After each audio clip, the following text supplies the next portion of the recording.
Sorry about that. I was checking to make sure the audio quality was satisfactory because I keep forgetting in a new game, Roll20 loves to make you use their stuff, which I don't like doing. It gets echoey and all that jazz. So, real quick, to turn that off and to make this smaller because it takes up a lot of the screen real estate, you just hit the settings icon in the upper right, scroll down.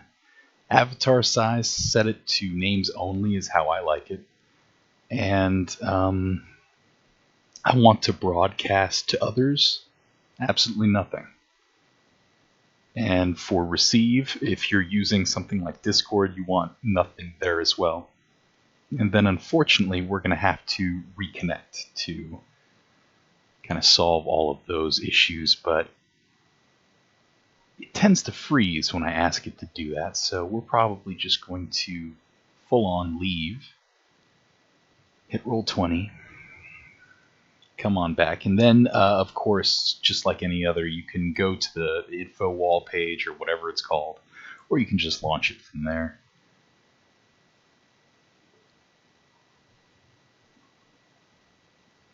And I'm sorry, I also noticed I was saying a lot. I'll do better. Instead of saying there's just going to be silence. Okay, so there shouldn't be any recording of me anymore. I have an Amazon Echo in my home. I don't need anyone else listening to me. Okay, so we are on the town start. You'll notice that you do see the grid right off the bat. And the grid is both your friend and a constant enemy. So I'll show you how to work with it, and believe it or not, it's far more good than bad. And it just gets in the way sometimes, that's all. So this is where going to the page settings becomes important. So right now, page size, when it says width and height, it's referring to the grid, how many, literally squares wide and tall it is. Ignore the pixels, that's referring more to art assets. So just ignore that, although everybody's artsy compared to me, but you're artsy. Who knows? Maybe that'll apply to you one day, but you can't learn anything about it from me because I don't know anything about it. So there.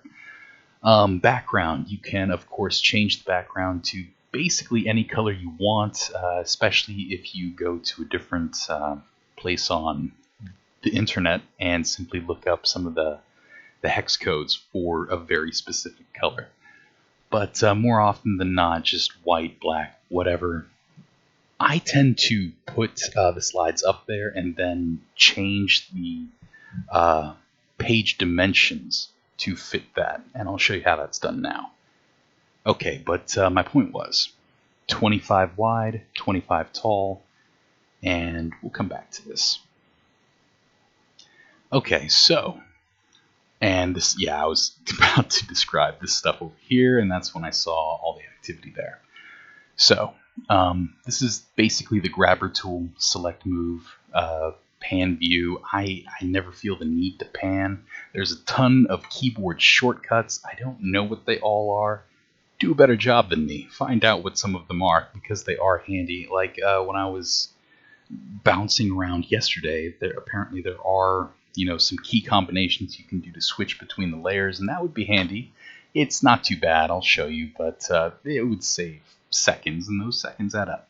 But anyway, there's the zoom right there, and that makes things so I never need the pan view tool. But here is the layer switcher. Map background, objects and tokens, GM overlay. To be honest, when you're preparing this stuff, it's basically all map and background, and then a few objects and tokens, and that's normally just putting the tokens for the characters out and setting them out because you need to create. And this is what I was referring to when there was invite players. You need to create player handouts for them. So we'll just do character real quick. We'll call it Goomba1.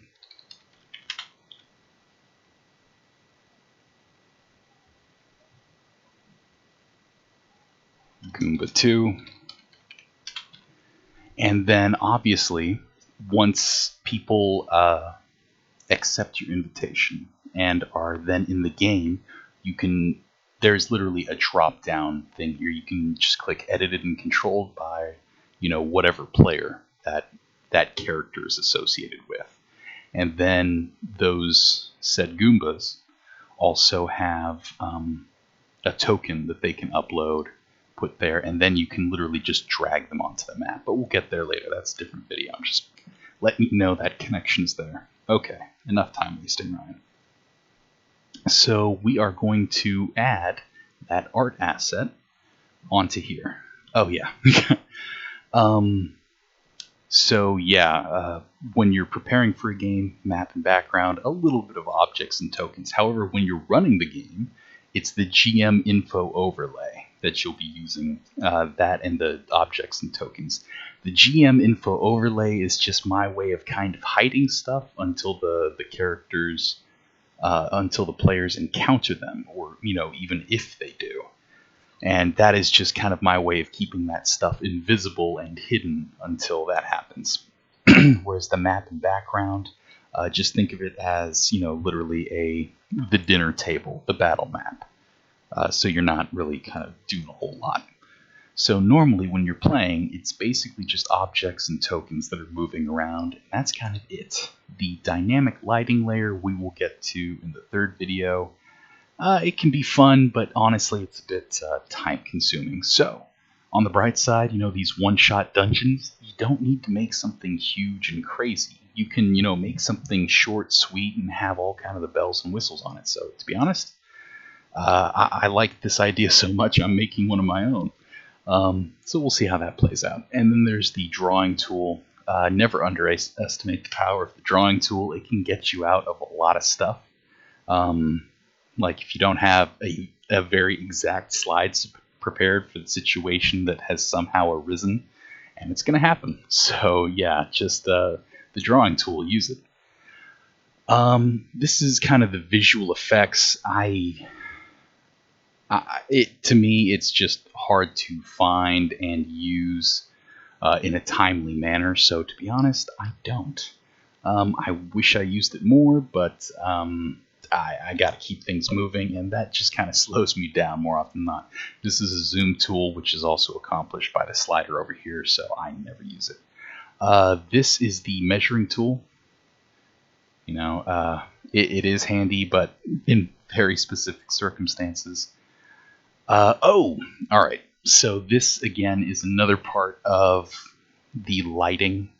There's different methods of doing that, and I'm just going to leave that there for now. Needless to say, this will be in that whole lighting video, so we'll skip that for now.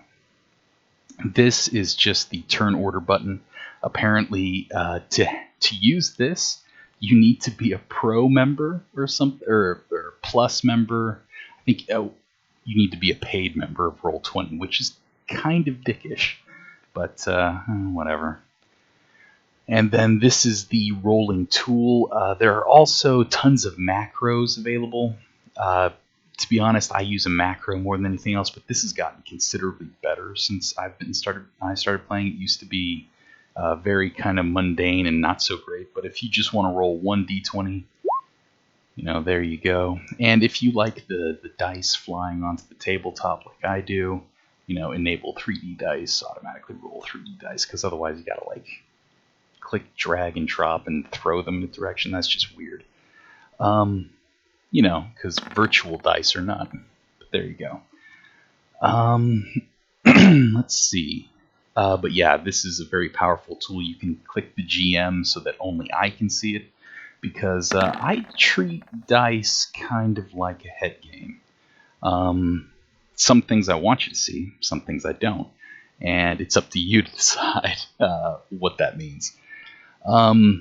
Yeah, so the GM is helpful, and then some of these, yeah, I forget what they do, but it's helpful. It'll be like top 4, subtract 1, stuff like that. But you can also just roll, 5 d20s.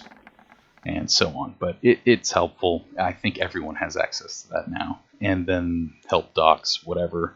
Shortcuts reference. God, I really should check this out. But I'm kind of the person that I should print that out and just have it in front of me, because I need real things to help me with the digital things. I think that makes me old. Okay, moving on. Let's actually put this thing on this map. Okay. So first things first, go into the map in background, because we're putting this in the background. Now here's where things get interesting. When I drag this, click and drag, it may want to snap into the grid somehow. Now just because it occupied this 3:2 or whatever, doesn't necessarily mean that is the correct aspect ratio. What I will say is more often than not that it is. But if you wish to combat the grid or ignore it, hit Alt when you drag and drop something, and you'll see that it is not bound to the grid at all. And it's not quite 2:3, but it's close. And then what you can do is you can just click and drag from there. But honestly, what I will tell you to do right now, because it comes up later, you can click on it and then hit Advanced and Set Dimensions. If you know that, okay, ignore the pixels. If you know that it is, 3 wide, 2 tall, you can do some math. I can easily set this to, 16. So again, 3 times 8, 24, 2 times 8, 16. And, it might not look perfect, but it looks good enough.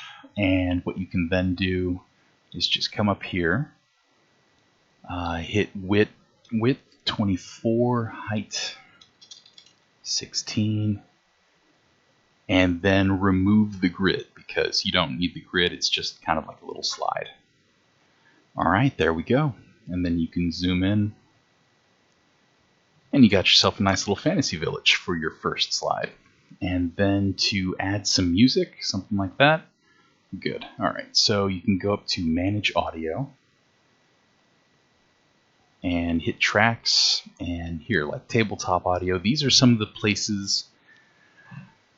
Unfortunately, Roll20 lost access to SoundCloud or some other thing that allowed me to get easy access to kind of knock off music. Like there was an orchestral Gangnam Style or Gangnam Style, whatever you want to call it. Stuff like that. So unfortunately, it's harder to do. You can upload your own stuff these days, which is nice. But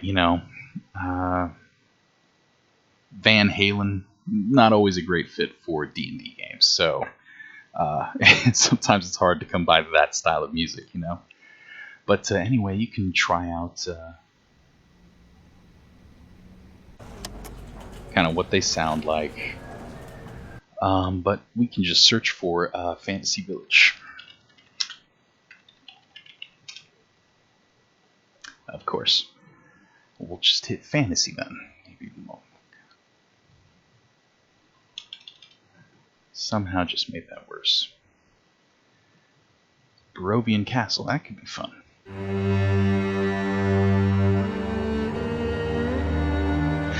I don't know about fun, but it certainly sets a mood. But yeah, let's go ahead and add that.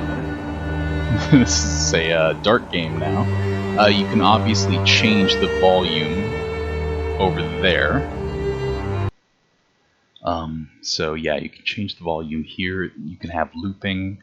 Always try to remember your to loop your stuff. Otherwise, there's just this sudden awkward silence. I don't know if the players care, but suddenly it'll be all you care about. You probably got a taste of that in the last game or the last session. But yeah, you can set it there, and something appropriate, whatever. But to tie the two things together, what you do is you hit the page settings, play on load, and it's literally referring to a song. So now, I can move the players here. Note that when you move it away, it doesn't stop. However, if you stop it and then move the players there, the music starts up. Because it's, whenever we get here, play the music. So yeah, there you go. Let's go ahead and add some battle bards. Skirmish. No, I am just striking out. So it's not, I want to say it's not the greatest selection, but the truth is you'll be surprised by what they have. So there, we can add that, and we'll loop that. We're going to turn that down. But okay, so we've finished our town start here. Let's go ahead and do that actual map now. Alright, so first things first, we can associate the music with it. So now, Barovian, and then we have battle. Okay.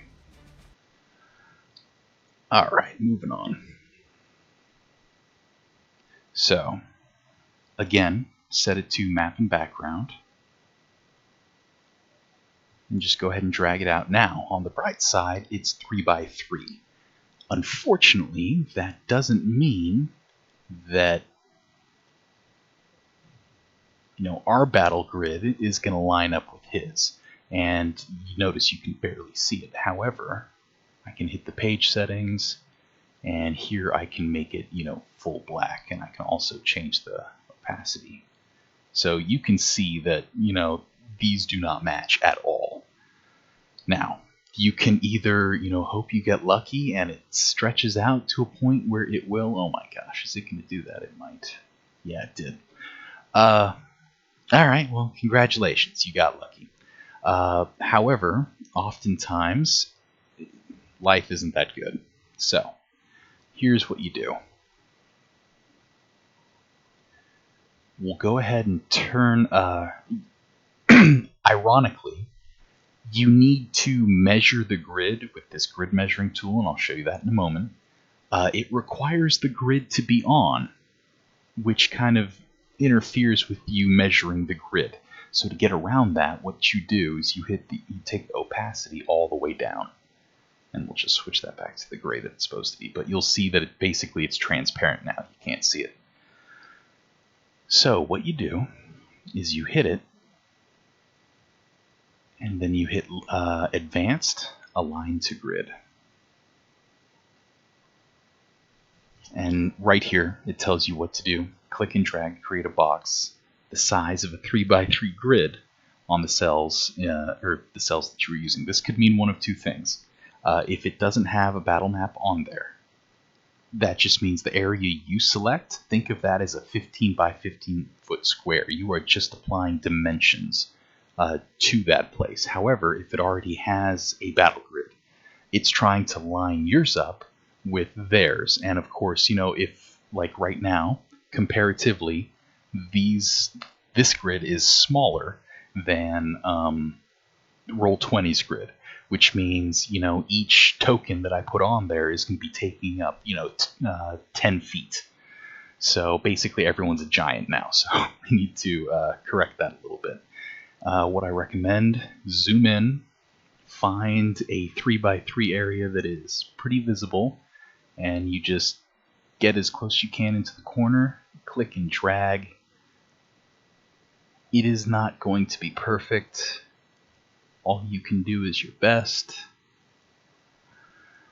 And you'll get something like this and hit Align to Grid. Notice that it is considerably larger now.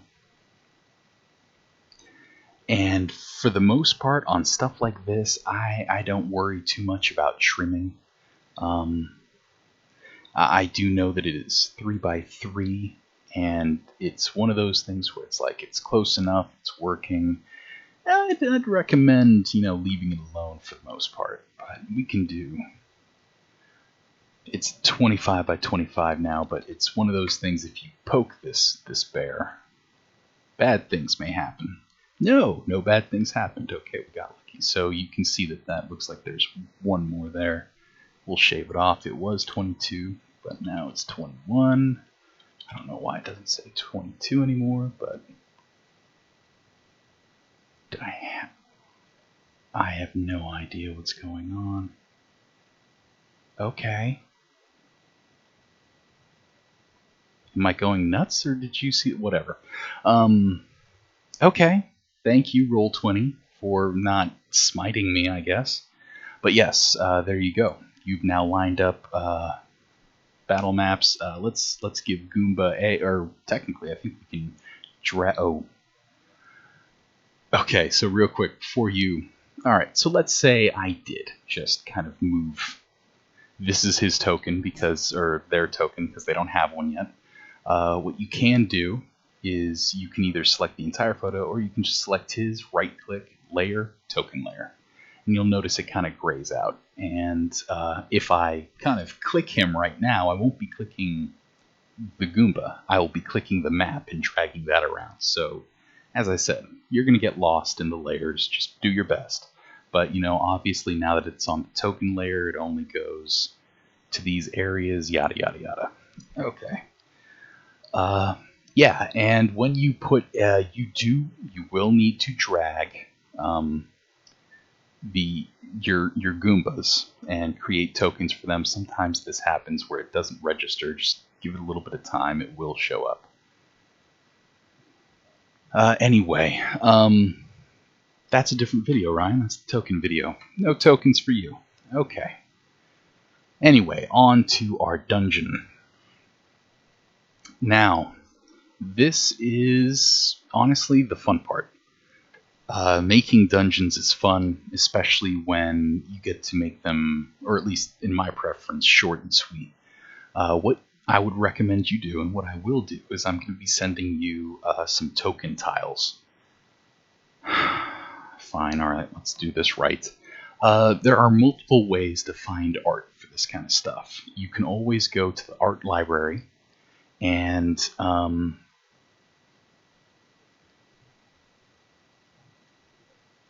okay, so the premium assets are the stuff you buy. However, you know, there is a list of free assets, stuff like that. Mega Maps, Basic C Pack.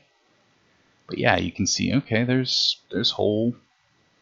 And, you know, stuff like this, you can, you'll obviously send it into the map in background, but alright, so you see how it comes out like this. You can resize it, and if it's selected, you can Control C, Control V, paste, and you know, it's like, okay, we're creating an ocean here, because sometimes you don't want to expand it all the way over the map. It starts looking blurry, but you can click on something, Shift, and just keep clicking on more and more to select the group. Then you can Control C and, you know, just start tacking on a whole bunch, stuff like that. But let's destroy all of those now.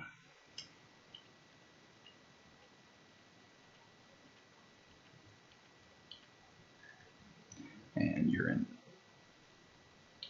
Okay, but this is all to say that you can actually find a lot of stuff online. So let's look up like a tree. So it will try and say, hey, we got some cool stuff in the store. But you can always, there's from the web, and you can literally just drag and drop. And, you know, that makes stuff pretty easy. You can, I'm still in the token layer. Again, you will get lost in the layers. But yeah, you can, you know, click and drag stuff. It's actually quite easy, and that Roll20 has enabled a non-artistic person like me to at least put on some kind of display, and that alone is a minor miracle. So, you know what, a person like you, I'm very interested to see what you can do. No pressure, though. I mean, everybody's new once. Anyway, my point is, you can find a bunch of stuff. You can find trees, you can find dungeon. And you can find whole ready to go dungeons. And here this looks like a dungeon tile. I just start considering that a floor. Heck, if you got nothing else, you can draw shapes here. And just here's the wall, and it is what it is, and that'll work. People aren't super picky; they just kind of want to have fun. So it's amazing what you can do. Some people prefer to kind of draw out what they want their dungeon to look like, beforehand, whereas I just kind of look for pieces that I like, and that's it.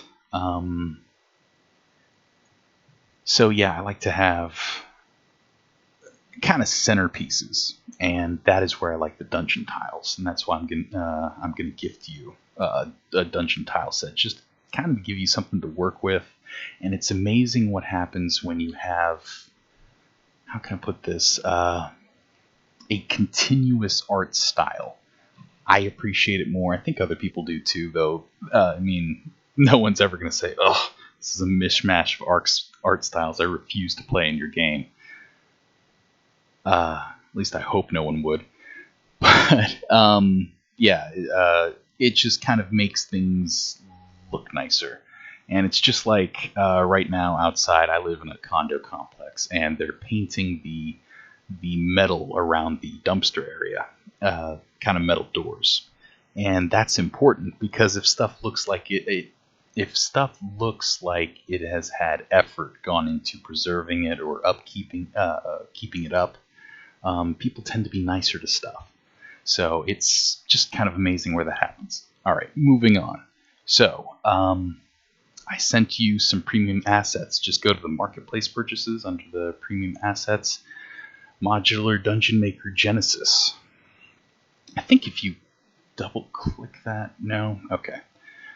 So I'm pretty sure there is another way of viewing this. But yeah, so you can just kind of see here there's a larger view on what things look like. But yes, floor tiles, stuff like that, junctions. Let's just make something cool and fun. The README, that's for people that are smart enough to read those.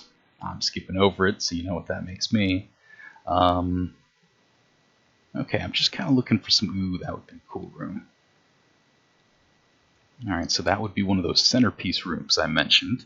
Now, okay, so real quick, you'll see that this is not to size. The battle grids are not lining up. You can do one of two things.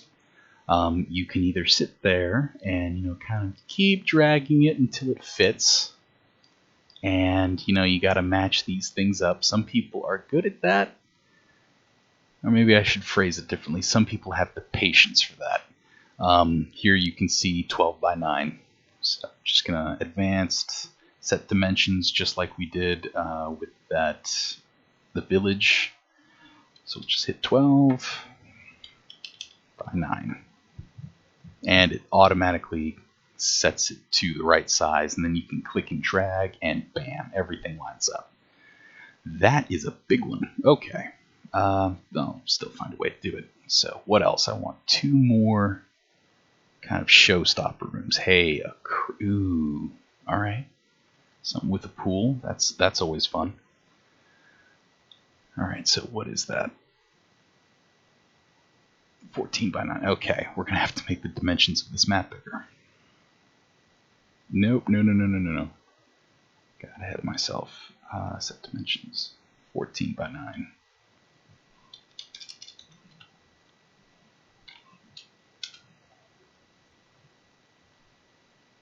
What have I done? I probably did pixels, yeah. So, again, don't mess with pixels.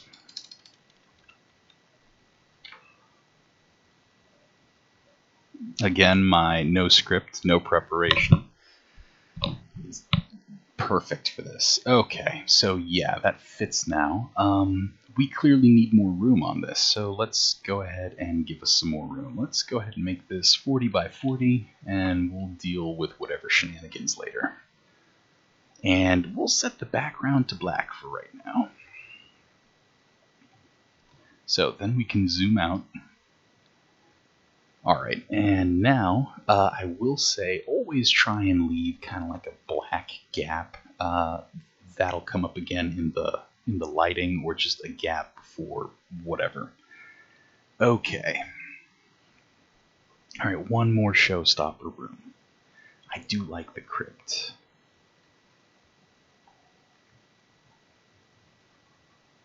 A raised dais? Yeah, we can do something with that. Alright, so what is that? 8 by 9.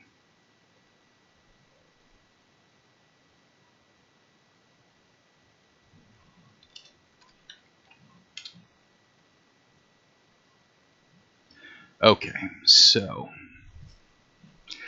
technically this is kind of a hallway in and of itself, so that'll be nice. So essentially we have these kind of 3 set pieces. Now we just got to find a way to link them all together. We do want a staircase. And is that correctly sized? I don't think so.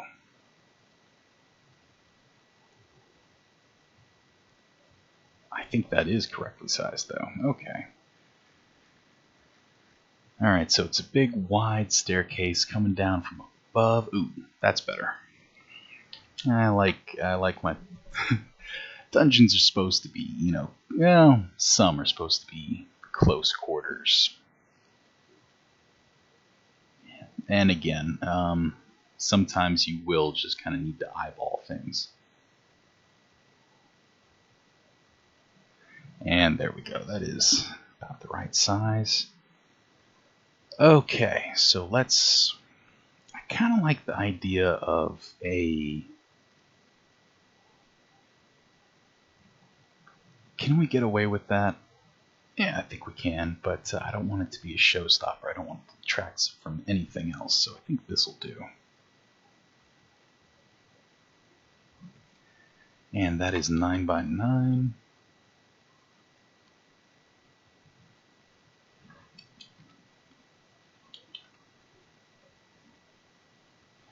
Okay, so clearly, maybe I should go get that super wide one, just because there will be ways to line it up with that, but we'll just go grab the super wide one because it's easier. It'll literally be right there.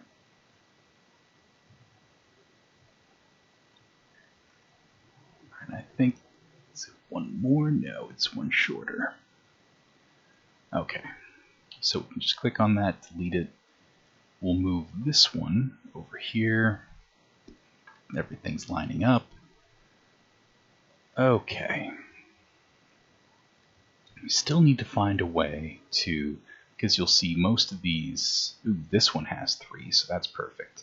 You can literally just kind of substitute this one, and you'll see that there's a part here that just sticks up.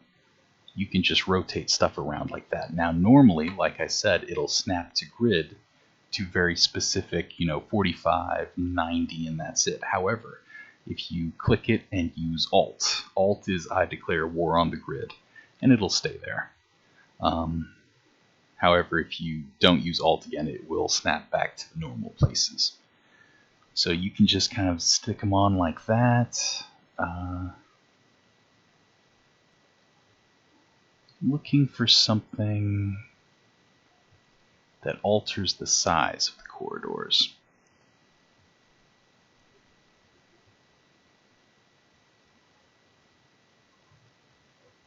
Okay, so you can see here it goes from a 2 to a 3. We'll take that. We totally can steal that. Does it say how big that is? Alright, 5 by 5. Now here's the fun thing, and it does make things easier. 5, 5. Let's say you have this, and it's like, I just got this thing sized. Gee, I could really use another. We just click it, Control C, click somewhere else, Control V, and another one appears. So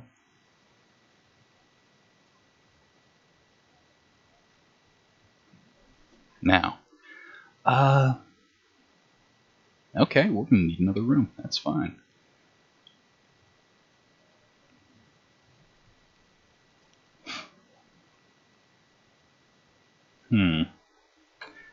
Well, again, what we can do is we can just add a little bit more space at the bottom. So we'll stick the height to 50.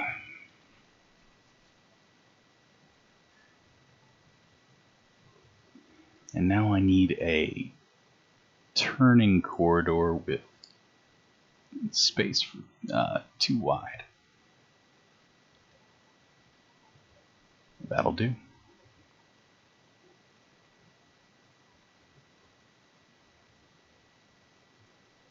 And this one we can just... sometimes it's easy, sometimes it's not. Okay. And guess what? I could use another one of these.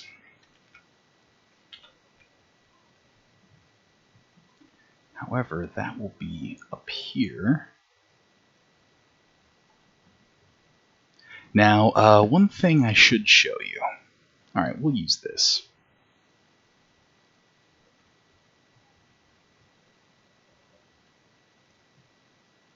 Yeah, okay. I was wondering why that wasn't. Let's say, here. Actually, this would probably be a better.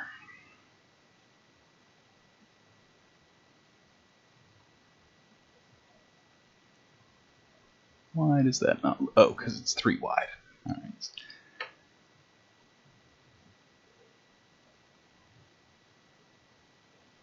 This will actually do. No, it still won't cover it up.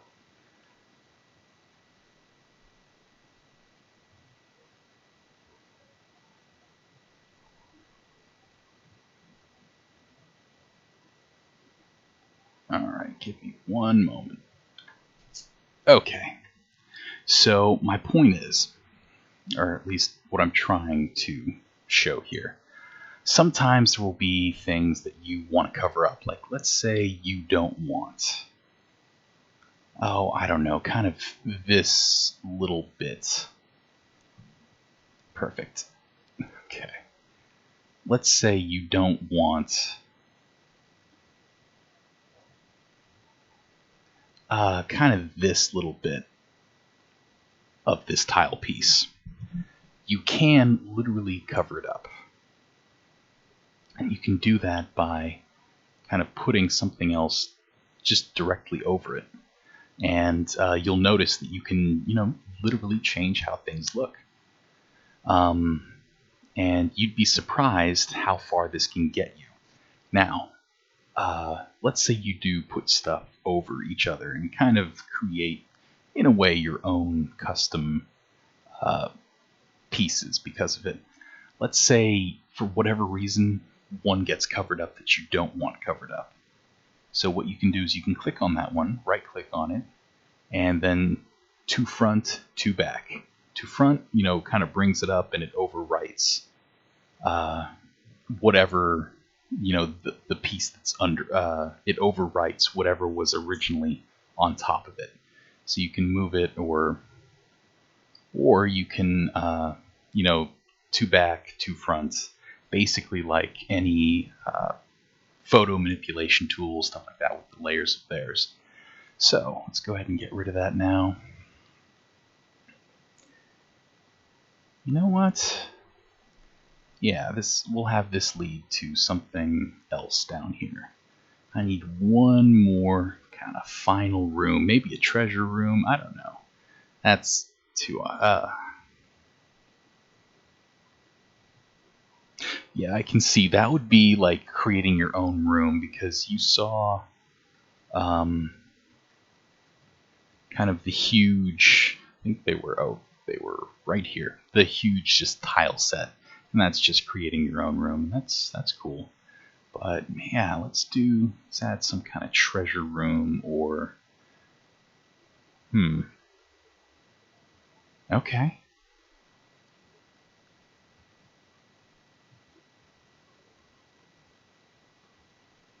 And again, you see how you can just kind of overwrite things. It can be good, it can be bad later on. You'll see when we get to lighting, but more often than not, if it works, it works. Don't fight it. Okay, let's just add a little hubcap there and call it a day.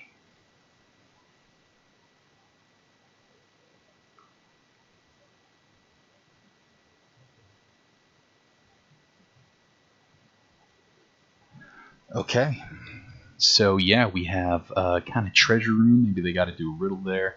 I'm thinking some kind of boss fight here. Something that messes with some ability checks, something like that over here. And, you know, this can be one of those variable rooms. It's amazing how if you just take something that they're worried about or something that they say, because you got to remember, you're playing to their expectations. And if they say something and they think that's a good idea, you can always steal it, put it in here. It's not a big deal. It's not plagiarism. Give them what they want. So, yeah, here's a quick, easy little dungeon. And it looks, you know, kind of high quality because you have these dungeon tiles, and it looks like, you know, you cared. And it's amazing what happens when people see people caring. All right, let's add some music real quick. Manage audio, tracks. Dungeon? We got dungeon music? All right, fine. Ambiance. Do you have ambiance? Dungeon ambiance? No. Okay. What do you have for me? I'll just click fantasy and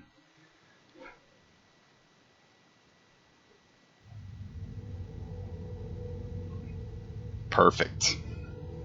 Okay, I'm sold. That's a game. You got some music now. Just move on over here. Now, another thing you can consider, because the battle grid is kind of built in with the squares, you don't really need it. You can see kind of the tiles being what they are and well outlined that, you know, that's one square. So let's just go review our work. Here's the fantasy village. And then battle map. And then the dungeon. And, you know, I'll be honest here. I basically spend a bit of Saturday, a bit of Sunday, and, you know, that's me preparing. Roll20 is actually fantastic in regards to you know, kind of helping you prepare what you need to, but not over preparing. It's actually been a very nice kind of guardrail system for me. Anyway, I hope that was enough to kind of get you thinking, get you excited, because, you know, Roll20 is a very powerful tool. It does require a bit of education and, you know, kind of putting your time, effort, and brain power into it, but once you do, it's very flexible, and you'd be surprised what you can get away with, especially when you kind of start bulking up on your improvisational skills. As I said, it's amazing what you can get away with.